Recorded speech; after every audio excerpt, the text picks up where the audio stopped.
अयोध्या में हाहाकार, दशरथ का राज दरबार। सुमंत खाली रथ लेकर अयोध्या पहुंचे। लोग दौड़ दौड़ कर पूछते, मंत्री व राम कहाँ है? राम लक्ष्मण और सीता को कहाँ छोड़ आए? सुमंत नीची गर्दन किए बिना बोले ही राजमहल की ओर बढ़ते गए।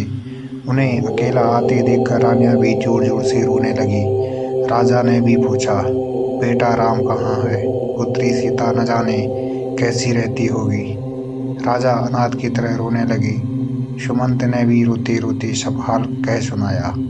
कौशल्या छाती पीट पीट कर रोने लगी। राजा दशरथ ने अपने अपराध के लिए कौशल्या से क्षमा मांगी। राम को अयोध्या से गए 6 दिन हो गए थे।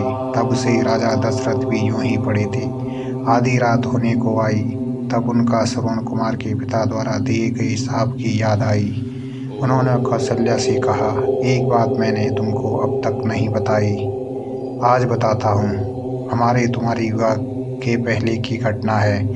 एक बार वर्षा ऋतु में सरयू नदी के किनारे मैं शिकार खेलने गया।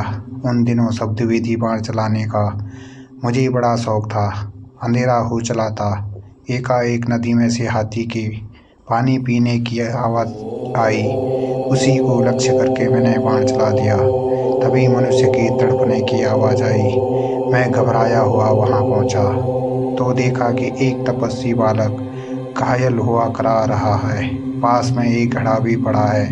वह रोते रोते बोला, मेरे अंधे माँ बाप प्यासे उस आश्रम में बैठी मेरी राह देख रहे होंगे। कृपा करके उनके लिए पानी लेते जाइए। इतना कहकर उसने दम तोड़ दिया। मैं जल लेकर आश्रम में गया।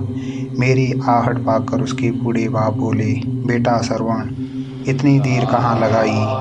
मेरी जीभ लड़खड़ा रही थी। मैं डरते डरते बोला, मैं श्रवण कुमार नहीं हूँ, अयोध्या का राजा दशरथ हूँ। गलती से मेरा बाण उसे लग गया और अब वह इस संसार में नहीं है। यह सुनकर वे करुण विलाप करने लगे। मेरे साथ वे नदी के तट तक आए। उन्होंने पुत्र को जलांजलि दी और मुझे शाप दिया, हे राजन, पुत्र के वियोग में जैसे आज हम मर रहे हैं, वैसे ही तड़प तड़प कर तुम भी मरोगे। और उन दोनों ने उसी समय प्राण त्याग दिए। कौशल्या, लगता है उस शाप के सच होने का समय अब आ गया है। मेरे प्राण मानो कोई खींच रहा है। हाय, मैं मरते समय प्यारे पुत्र का मुंह भी नहीं देख सका। मैं बड़ा अभागा हूँ, अपने किए का फल भोग रहा हूँ। राम राम कहते हुए दशरथ ने प्राण त्याग दिए। रानियां राजा के बल पौरुष का वर्णन करती हुई करुण स्वर में विलाप करने लगी। मंत्रियों ने राजा की शव को तेल से भर कड़ा में रख दिया। फिर मंत्री परिषद ने विचार करते भरत को बुलाने का निश्चय किया। हवा की गति से चलने वाले घोड़े पर दूत भेजे गए। उनसे कह दिया गया था कि कई देश में पहुंचकर केवल इतना ही कहे कि आवश्यक कार्यवश गुरु ने भरत को बुलाया है। ननिहाल में भरत का मन उचट रहा था। तरह तरह की बातें उनके मन में उठती थी।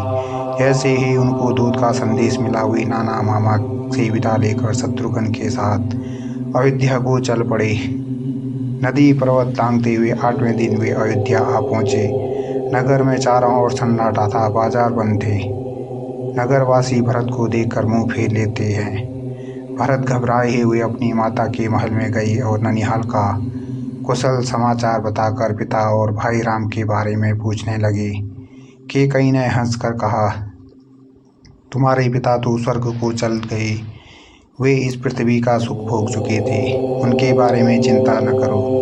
भरत फूट फूट कर रोने लगा। फिर उन्होंने पूछा, भाई राम कहाँ है? कैकेयी ने हंस हंसकर अपने वृत्तांत तथा राम लक्ष्मण और सीता के वन जाने की सारी बातें कह सुनाई। वह बोली, बेटा भरत, मैंने तुम्हारे लिए ही सब कुछ किया है। अब चिंता छोड़कर अयोध्या की राज्य लक्ष्मी का भोग करो। भरत को माता पर बड़ा रोष आया। वे बोले, पापनी, तूने यह क्या किया? इक्ष्वाकु वंश की तूने नाक कटा दी। ऐसा ही करना था तो मुझे जन्म दे ही क्यों न मार डाला। इस बीच राज्य के मंत्री भी वहां आ गए। उनके सामने भी उन्होंने कैकेयी को बहुत भला बुरा कहा। वे बोले, मंत्रियों, आप भी सुन ले। मेरी माँ ने जो कुछ किया है उसमें मेरा कोई हाथ नहीं है। मैं शपथ पूर्वक कहता हूँ। यह कहकर भरत तुरंत ही माता कौशल्या के पास चल दिए और उनसे लिपटकर बच्चे की तरह बिलख बिलख कर रोने लगे। माता ने उन्हें धीरज बनाया, फिर वे भी पछाड़ खाकर भूमि पर गिर पड़े। भरत ने माता को तरह तरह से सांत्वना दी। रात भर भरत पिता और भाई राम की याद करते करते रोते रहे। उन्होंने माता के सामने सैकड़ों तरह की सौगंध खाई और कहा कि जो पाप कर्म के कई ने किया उसका मुझे पता नहीं।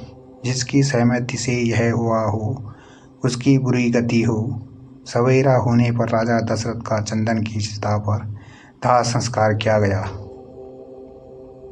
भरत ने सब अंतिम संस्कार गुरु के बताए अनुसार विधिवत किए। अगले दिन मंत्रियों और नगरवासियों को बुलाकर भरत ने कहा, अयोध्या का राज्य सबसे बड़े भाई राम का है। हम आप सभी उन्हीं के हैं। राम को लौटा लाने के लिए मैं कल ही चित्रकूट जाऊंगा। आप भी चले, माताएं भी चलेंगी, प्रजा भी चलेंगी और साथ में चतुरंगिणी सेना भी रहेगी। गुरु वशिष्ठ जी से भी मैं चलने के लिए प्रार्थना करूंगा। जय श्री राम। कहानी आप लोगों को अच्छी लगी तो चैनल को लाइक शेयर करें और चैनल का